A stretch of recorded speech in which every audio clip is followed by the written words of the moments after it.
ராணிப்பேட்டை மாவட்டம் திருமார்பூரில் பாமகவினர் மீது பெட்ரோல் குண்டு வீசப்பட்ட சம்பவம். குற்றவாளிகளை காப்பாற்ற காவல்துறை முயற்சிப்பது கண்டிக்கத்தக்கது என ராமதாஸ் எக்ஸ் பதிவு.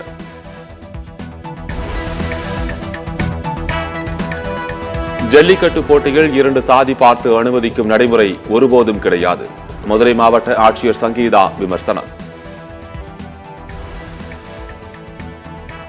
சென்னை அண்ணாநகர் கோபுர பூங்காவில் நடைபெற்று வரும் சென்னை சங்கமம் நம்ம ஊர் திருவிழா. இசை நடன நிகழ்ச்சிகளை நேரில் கண்டு ரசித்தார் முதலமைச்சர் மு.க. ஸ்டாலின்.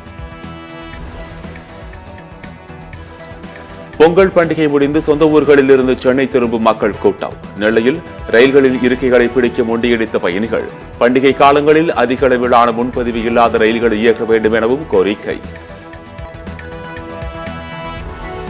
தமிழ்நாட்டில் காவல்துறைக்கு தெரிந்துதான் கஞ்சா விற்பனை நடைபெறுகிறது. ஆளுங்கட்சியுடன் கூட்டணி வைத்திருக்கும் கட்சிகள் என்ன வேண்டுமானால் செய்யலாமா என அன்புமணி ராமதாஸ் கேள்வி. நாளை காலை 11 மணிக்கு வேட்புமனு பரிசீலனை தொடங்கும். ஒரே சின்னத்தை பல வேட்பாளர்கள் கேட்கும் பட்சத்தில் அங்கீகரிக்கப்பட்ட கட்சிக்கு முன்னுரிமை வழங்கப்படும். ஈரோடு கிழக்கு தொகுதி தேர்தல் அலுவலர் மணிஷ் பேட்டி. பெரம்பலூர் அருகே சாலை விபத்தில் காயமடைந்தவருக்கு காவல் ஆய்வாளர் தக்க நேரத்தில் உதவி. காவல் வாகனத்தில் ஏற்றிச் சென்று மருத்துவமனையில் அனுமதித்த நிகழ்ச்சி செயல்.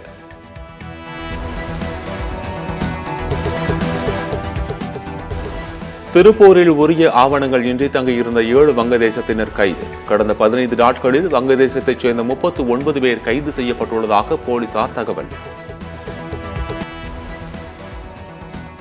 தென் மாவட்டங்களில் இருந்து சென்னை திரும்பும் மக்கள். வண்டலூர், பெருங்களத்தூர், தாம்பரம் உள்ளிட்ட பகுதிகளில் கடும் போக்குவரத்து நெரிசல். அங்குலம் அங்குலமாக வாகனங்கள் நகரும் நிலை உள்ளதால் அவசர ஊர்திகள் நெரிசலில் சிக்கி தவிப்பு.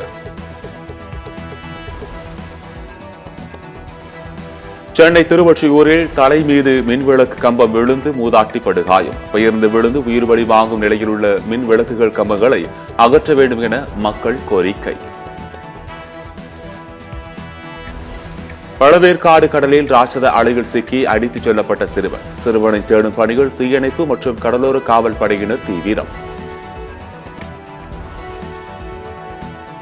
ஹைதராபாத்தில் தொழில்நுட்ப கோளாறு காரணமாக தலைகீழாக தொங்கிய ராட்டினம். ராட்டினத்தில் சிக்கி தவித்தவர்கள் 1 மணி நேர போராட்டத்திற்கு பின் பத்திரமாக மீட்பு. கர்நாடக மாநிலம் மங்களூருவில் வங்கியில் துப்பாக்கி கத்தியை காட்டி மிரட்டி கொள்ளை. பணம் நகைகளை கொள்ளை கும்பல் காரில் தப்பிச் சென்ற சிசிடிவி காட்சிகள் வெளியீடு.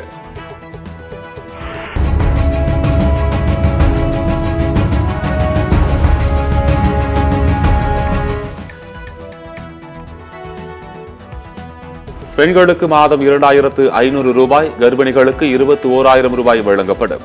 ஹோலி, தீபாவளி அன்று இலவசமாக சிலிண்டர்கள் வழங்கப்படும். டெல்லி சட்டப்பேரவை தேர்தலில் பாஜக வாக்குறுதி.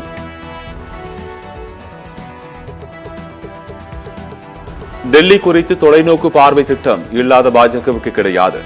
மொஹல்லா கிளினிக்குகள் மூடப்படும் என்ற பாஜகவின் தேர்தல் வாக்குறுதி பற்றி அரவிந்த் கெஜ்ரிவால் விமர்சனம்.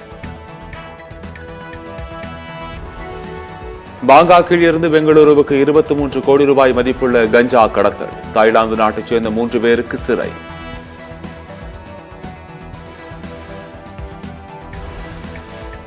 எங்களுடைய பொறுமைக்கும் எல்லை இருக்கிறது என்பதை முதலமைச்சர் புரிந்து கொள்ள வேண்டும். பாமகவினர் மீது பெட்ரோல் ஊற்றி எரிக்க முயன்ற நபர்கள் அனைவரையும் கைது செய்ய வேண்டும் என அன்புமணி ராமதாஸ் வலியுறுத்தல்.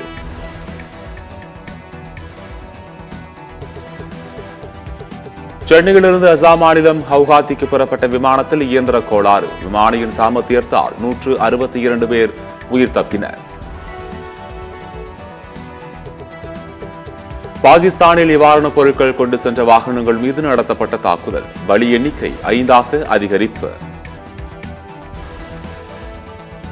பல்கலைக்கழக துணைவேந்த நியமன பிரச்சினைகள் வரும் புதன்கிழமைக்குள் தீர்வு காண வேண்டும். தமிழக அரசு மற்றும் ஆளுநருக்கு உச்சநீதிமன்றம் கெடு விதித்து உத்தரவு. ரஷ்ய ராணுவத்தில் இணைந்து போரிட்ட 12 இந்தியர்கள் உயிரிழப்பு. மத்திய வெளியுறவுத்துறை அமைச்சகம் தகவல்.